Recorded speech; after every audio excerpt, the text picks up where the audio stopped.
नमस्कार, श्रेष्ठ भारत में आपका स्वागत है। मैं हूं मुक्ता सिंह। इजराइल पर हमास के हमले को एक हफ्ता पूरा बीत चुका है।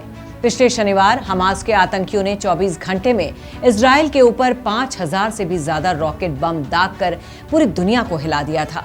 हमास के हमले से इजराइल में 1300 मासूम लोगों की जान गई तो करीब 5000 लोग घायल भी हुए।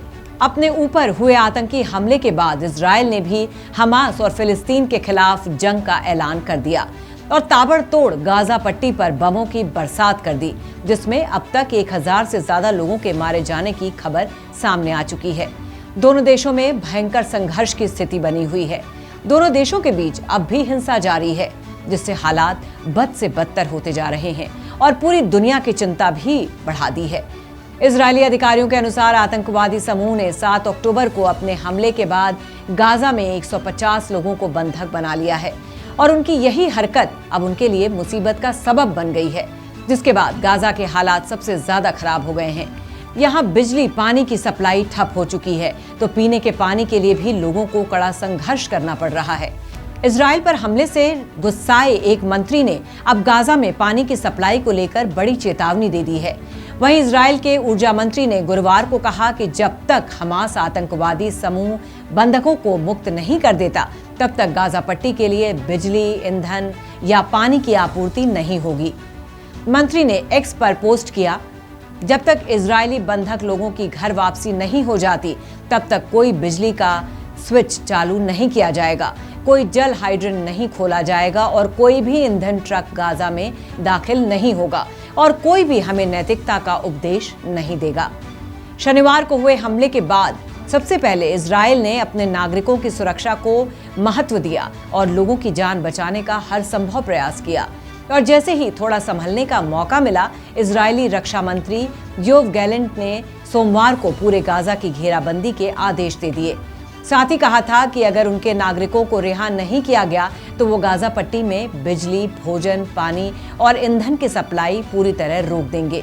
लेकिन इजरायली मंत्री की इस धमकी का किसी पर कोई असर नहीं हुआ, जिसके बाद ईंधन की कमी के चलते गाजा पट्टी के इकलौते बिजली स्टेशन ने बुधवार को काम करना बंद कर दिया था, जिस वजह से अस्पतालों सहित हमास नियंत्रित एन्क्लेव में हर सुविधा जनरेटर पर निर्भर है। गुरुवार को रेड क्रॉस की अंतर्राष्ट्रीय समिति ने चेतावनी दी कि बिजली के ना होने के कारण अब अस्पतालों के मुर्दाघर में तब्दील होने का खतरा है। आईसीआरसी के रीजनल डायरेक्टर फेब्रिजियो कार्बोनी ने कहा, इस तनाव के कारण हुई मानवीय पीड़ा घृणित है और मैं पक्षों से नागरिकों की पीड़ा को कम करने का आग्रह करता हूँ। आपको बता दें, गाजा पट्टी में इस वक्त हालात ऐसे हैं कि जैसे ही वहां की बिजली खत्म होती है तो अस्पतालों की बत्ती भी गुल हो जाती है, जिससे इंक्यूबेटर्स में नवजात बच्चों और ऑक्सीजन पर मौजूद बुजुर्ग मरीजों को खतरा पैदा हो जाता है। किडनी का डायलिसिस बंद हो जाता है, मरीजों की जान पर बन आती है, लेकिन इन सब के बारे में कोई नहीं सोच रहा।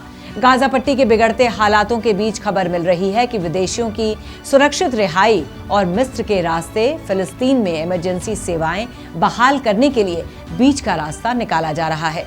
मीडिया सोर्सेज से ये भी पता चला है कि सऊदी अरब और अमेरिका के समर्थन से बीच का रास्ता निकालने के लिए मिस्र, कतर और तुर्की ने पहल की है।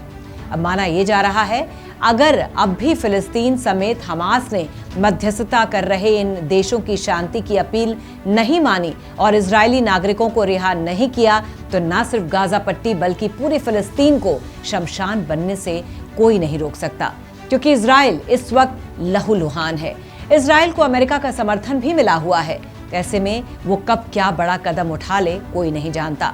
इजराइल का ये गुस्सा पूरे के पूरे फिलिस्तीन का सर्वनाश कर सकता है और अगर ऐसा हुआ तो वर्ल्ड वॉर 3 होने से भी कोई नहीं रोक सकता, क्योंकि रूस यूक्रेन युद्ध की तरह ही इन दोनों देशों को लेकर भी पूरी दुनिया 2 भागों में बंट चुकी है।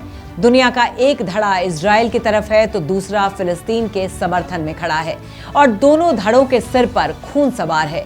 इसीलिए इस वक्त जरूरत है तो शांति की अपील करने की, जो भारत दोनों देशों से कर रहा है और वही बाकी देशों से भी करने की अपील कर रहा है। तो फिलहाल की इस खबर में बस इतना ही। बाकी खबरों के लिए देखते रहिए श्रेष्ठ भारत। श्रेष्ठ भारत पर खबरों से जुड़े रहने के लिए चैनल को सब्सक्राइब करें, बेल आइकन दबाएं और देखते रहें श्रेष्ठ भारत।